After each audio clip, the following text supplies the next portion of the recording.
Hey, I'm Tyler with Bikerumor, and this is the Friday yard sale where we spill our thoughts on the week's tech and happenings going on in the Bikerumor world. And with me, as usual, is Watts Dixon. Owner of this fine establishment. True. And you're drinking something new this week. What do you got? It's not new, but it's the White Street Coles. It's out of Wake Forest. Okay, cool. Yeah, but it's just a good light beer. Right on. I've got the double IPA from Sierra Nevada, I think. The something Together. Hop Bullet. Look at the difference. Yeah.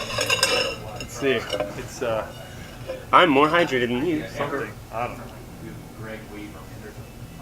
We've got a lot to talk about this week. You stole my list, but we also got a little bit of I don't know time any of that crunch. stuff anyway. Because you're having a party here at the shop, partially because your girlfriend is putting together a happy hour run, but also because it was your birthday yesterday. It was my birthday. Happy birthday. Oh, thank you. Yeah. I didn't Thanks, know. guys. All right, so things are kind of heating up. Like, there's actually a surprising amount of tech. I didn't even realize how much until I went back and scrolled through everything. It's that time of year, I think. People are thawing out. They're launching new products, trying to get it in the consumers' minds, I guess, for spring sales and stuff. So we had a bunch of tech, but before that, it was kind of just like a weird change. So Trek introduced a lot of new women's bikes and models, but what they did is they've actually gotten rid of their women's geometry. So now it's just same geometry as the regular bikes, the men's bikes, but just more touch points, narrow handlebars, women's saddles, stuff like that. So I was kind of curious, like, do you sell very many women-specific bikes here, or We parts? don't. I mean, once upon a time we were doing Raleigh. They had a lot of women-specific bikes, but no.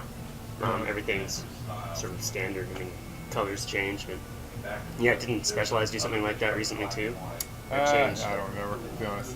So, like, when Maybe it's starting when to, women, well, first of all, do women shop here? Of course. When they come in, what are they looking for? Are they just looking for like a killer mountain bike or a killer gravel bike? They don't really care, like, hey, where's your women's bikes? Yeah, they really don't. Right. Just looking for something that fits is the thing, and I mean, for a long time, there's a lot of pushing toward a different fit, but I mean, what is the quote in that Trek article? Like, a woman's bike is the bike that fits them, like, whatever they want to ride. So, yeah, I mean, we still, even Juliana bikes, which we technically do, they're just Santa Cruz's, but available in smaller sizes.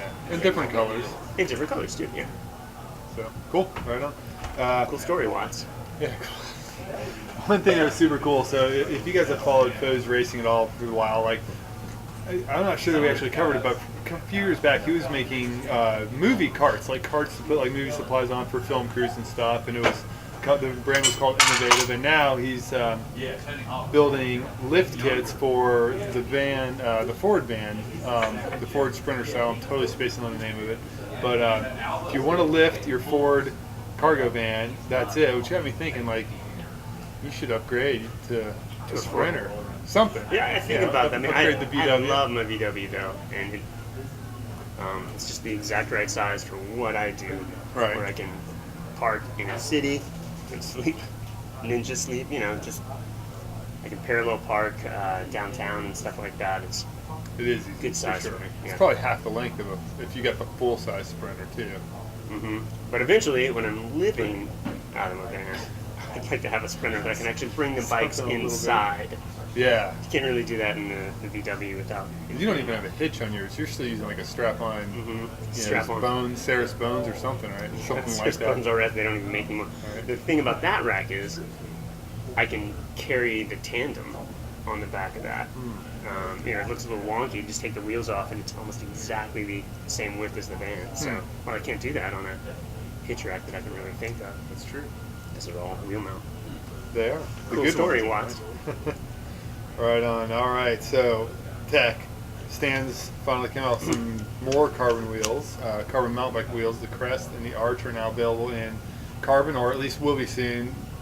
Middle into February, they should be getting their first round in. And what's unique about theirs is, besides using the Stand's patented bead socket design thing or technology, they build in intentional compliance and actually put a number to it. So they're supposed to have like 10 millimeters of radial compliance, which doesn't sound like a lot, but when you add in like tire flex and Yeah. Suspension, like it's enough to kind of just further take that edge off the head, or help the wheel and the tire mold to the ground a little bit better for better I traction. think your Valor wheels had that as well. Yeah, they did. They took the same tech from that and put it onto these. So now you've got more options. You've got the wider stuff for trail, the regular stuff for cross country, and Which reminds me, I bet Scans is still blowing out 27.5 Valor rims. So good call. Forgot about that. yeah, get on it. And it's like for carbon rim wheel sets, it didn't seem like the pricing was too bad. It was like I want to say like I'm going off memory here. We'll have to check the post, but like $1,400 to $1,700 for the set, I think. But it was $600 a rim. So you basically got $1,200 that's just in the rims, and the rest of it's the hubs, the spokes, and the full build and everything. So I don't know. It seemed, as far as like high-end carbon wheels go, that was fairly reasonable price point.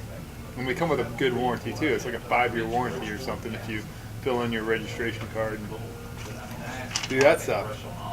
More tech. There was a lot of dropper seat post tech this week, including our own suspension tech series, which is part 1 of 4, started this week, talking about dropper posts. So we've got a lot of concentration on all the different things that you need to know about dropper seat posts. And we started with how to pick the right travel. So some of it's kind of like bike travel dependent, because if you have like a really long travel rear end and the tire's coming up and you have your post slammed, there's a chance your tire can actually hit your saddle. So depending on the shape of the saddle and how much travel and all that, that's one thing to consider. It's, you know, like how tall are you, because like I can get away with more drop because I've got longer legs than, you know, short people. So there's a lot to consider. It's a good article. It was really well written. It's a lot longer than probably we had originally planned to write. Just because Corey wrote it and then I went through and edited it and added a little bit. So it's a good post. But on top of that, you had P&W launched a 27.2 dropper post with more travel. They bumped it up to 105 millimeters of travel, which is kind of a lot for a 27.2 post, because usually, you know, with the narrower base tube, you're kind of limited as to what you can do and how much travel. Because when you have a really narrow base tube, that means the slider part has to be super narrow.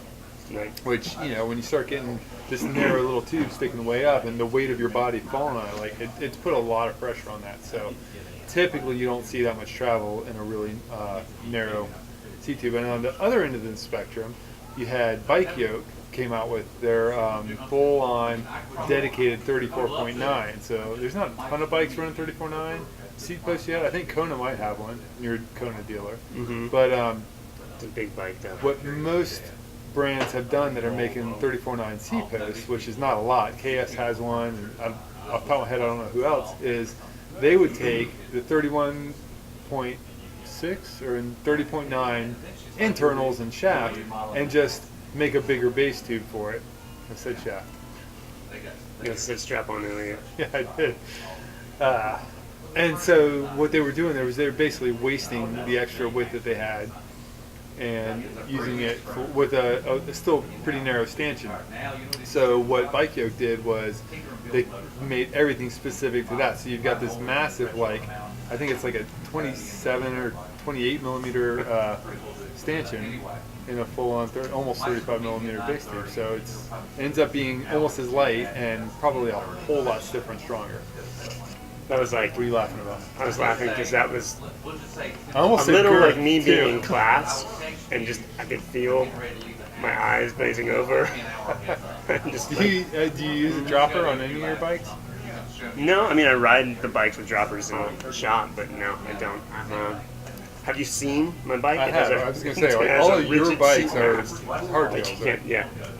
Oh yeah, the Cisco. It's You got don't like a even have- full-on yeah. seat mast. That's not a seat post. Dicky put a dropper sticker on it, but yeah, it's I do enjoy droppers, but For around here, you don't need one. yeah. Like I put some on to review, and I have to go somewhere else to ride it to actually use it. And I tell you why. Partly I really don't mess with droppers too much is I don't like being dependent on something. So if I suddenly got to the point where I have no idea how to ride, if I can't drop a seat post, then yeah. So I just kill myself with that one. Yeah. No, same Cool way. story, Watts. Let's see, what else? Well, I've got kind of the big thing, and I forgot to take my jacket off. But I wore this shirt, Allied Cycles, Cycle Works, I guess, from HIA Velo for a reason, which is that I have finally, even though I went there last October and filmed a full tour, but basically it was like a walkthrough. Like I followed them through step by step on how they make a bike, how they lay up a carbon bike, from everything from like cutting the sheets to packing it to layup to molding, heat press. It's pretty cool. This is on the site. Almost. It will be. Right. It will be by the time this goes live. The thing right before it will be the video factory tour of HIA Velo and their Allied Cycle bikes. And it's about just under 14 minutes, but it's super cool, and I think you'll like the ending as well. It's just fun. It's some small silly. I don't want to overhype it, and you guys get to the ending and be like, What? that was stupid.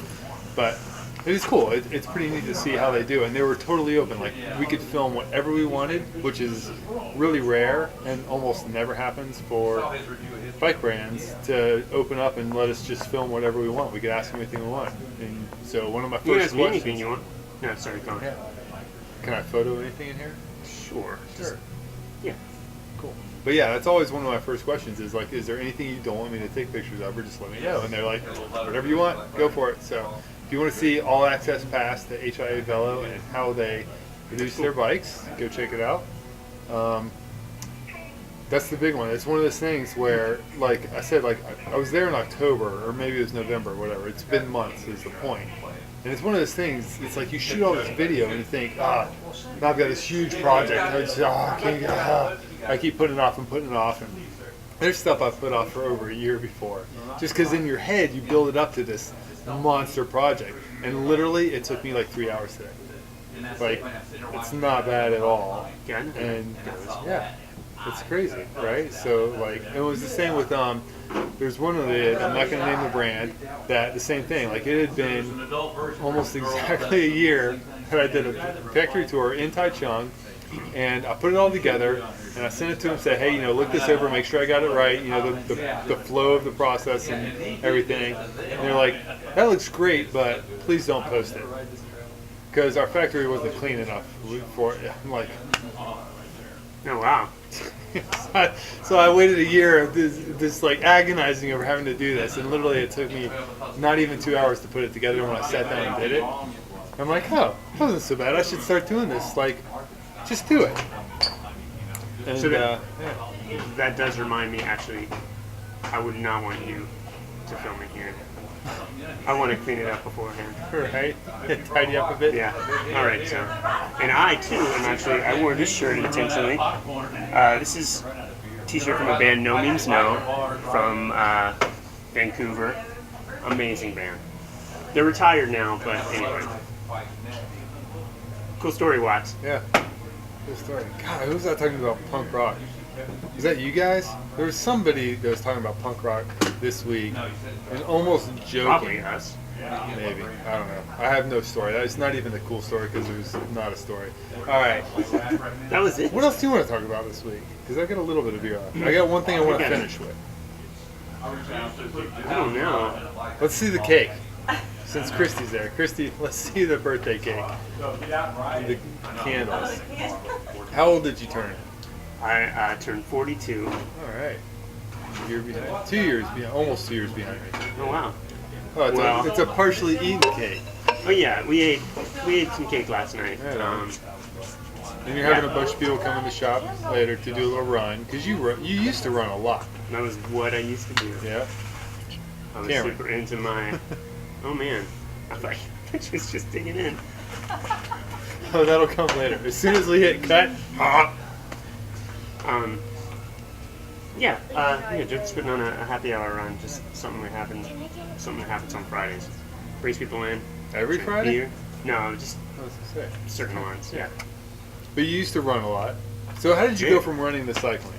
I was always cycle. That was always something I did, but at a point I kind of just took a break from everything and got super into ultra running. This was like late 90s, early 2000, and then eventually kind of got out of that. I don't know. It takes a toll on your body, I'm sure. Yeah. I was actually initially going to open a running store in Greensboro. I was seriously like got What everything year was kind that? of in a. Like when off and running? So that would over have been, yeah, it was the exact same year because I was getting everything in order to open like a trail running specific store, and I heard that somebody else was going to open a running store in Greensboro, and I was like, well, I'm doing this on a shoestring budget, and if somebody else is better poised to do this, like they're probably going to destroy me. So I just held off, and you know. And they did pretty good. Scott, Yeah, they I did. forget They were- if yeah. he had a business partner or not, but yeah, they Scott did and pretty John. good. Yeah, Then they they had sold pretty- the shop to Fleet Feet, I think, something. So I think basically it's kind That of like could have buying been into you. a franchise. Yeah. But, yeah, I still like running.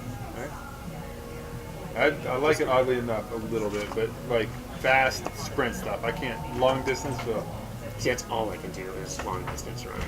Yeah. Short and fast, I have no. Even like cycling, I'm terrible fast. I have no top end speed, Right, I'm but the I can same just way. keep going. But I'm also, I feel like I have no top end speed because I don't go out and never do top end stuff. Like I'll just go out and fart around like we did the other day. We were just goofing off riding great. through the trails. It was Yeah. awesome. I think some of that just comes from us. Not wanting to train. I don't want to train. That sounds horrible. Like the And idea, boring. I would go out. The few times I sort of tried to train, I'd go out on an interval and be like, "All right, yeah, I'm gonna do like I don't know, 1 minute interval. Fuck this." And then I just 10 seconds in, 10 seconds done. in, be like, "This sucks." Yeah.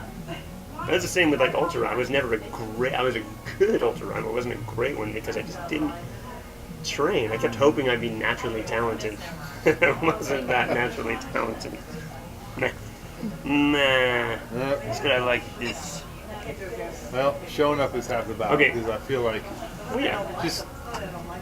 just the act of going and doing something, whether you're like have natural talent or not. Because really, like I've been reading about this, like most people don't have natural talent, and it doesn't stop them from getting insanely good at something. You know, like even I think it was Dean Karnazes. I was listening to an interview with him. He's like a legendary ultra distance runner, like marathon, back-to-back marathons, right, for like months at a time, every day doing a marathon.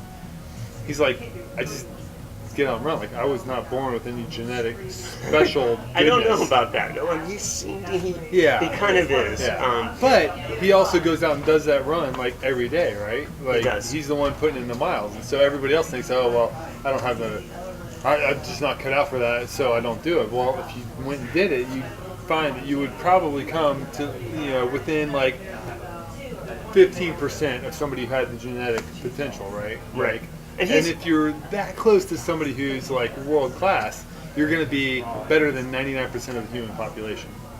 Sure.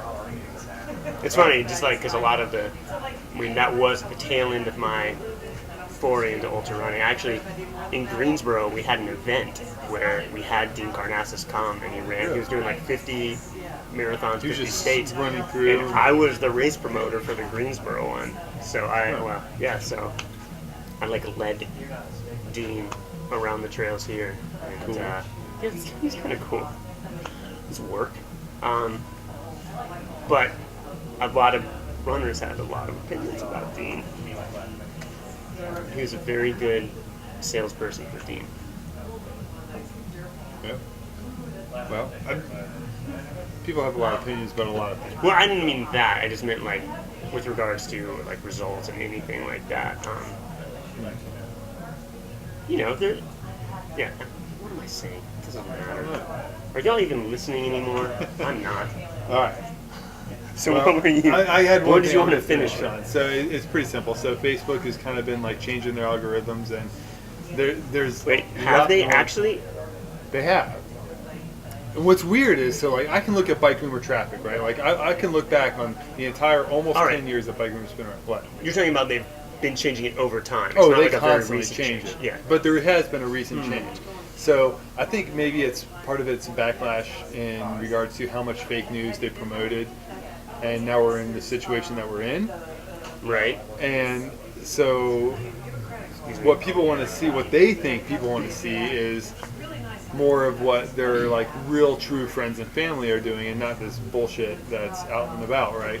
But then, the way I've interpreted their message is that like, hey, we really want to build communities. That's what Facebook was all about, was, like grouping your friends together and stuff like this. So whatever they've done has made it harder and harder for publishers like absolutely. Bikerumor to show up in the newsfeed. Even But small what's- businesses like us. Yeah. Well, so what's really weird was if you look back at like the 2013, 2014, publishers like Bikerumor, if we were putting content and promoting on Facebook, not like paid promotion, just like linking to a story we wrote, they were super gung ho on it. So if you look at like our referral traffic from like 2014, it's like up here. If you look at our referral traffic now, it's down here because what they did was they like got us all excited about what kind of traffic they deliver, and then they started charging for it, and charging for it, and charging for it, and charging for it. So the organic results are less and less, which hurts you guys, right? I mean, they're a business; they got to make money. I'm not like faulting them for it. It's just when you start looking at these graphs and stuff and seeing how they match up, you're like, oh, okay. So the point of all this is that we put a little post up today. It's super simple. It's like 4 clicks. All you got to do if you want to see Bikerumor continue to show up in your Facebook feed is preferentialize us. Yeah, Click on it and say, show me this first. Then you can click other things, like you don't have to just do Bikerumor first. You can put your mom, your brothers and sisters, Watts. Yeah, you also in do there. that with Revolution Cycles. Yes, Because our totally. content is, it's amazing. Yeah, it's awesome. Yeah. It's frequent, like every day, like every hour you guys are posting new stuff, right? But that's old news with regards to that out. I'm not old news, but like we definitely noticed a Oh total. yeah, but it's been like shutdown. super recent. Yeah. That looked just like you. I don't know. Blackjack? You're in the camera. Yeah, you're totally in the way of our film. We're filming. Oh shit! Sorry. But there's no sign. Sorry. No, it's true. All right. On that note, All right, cheers. happy birthday. Can you edit that? No, you're in it. Oh, that's gold. YouTube gold. You got a picture of my ass. Wait.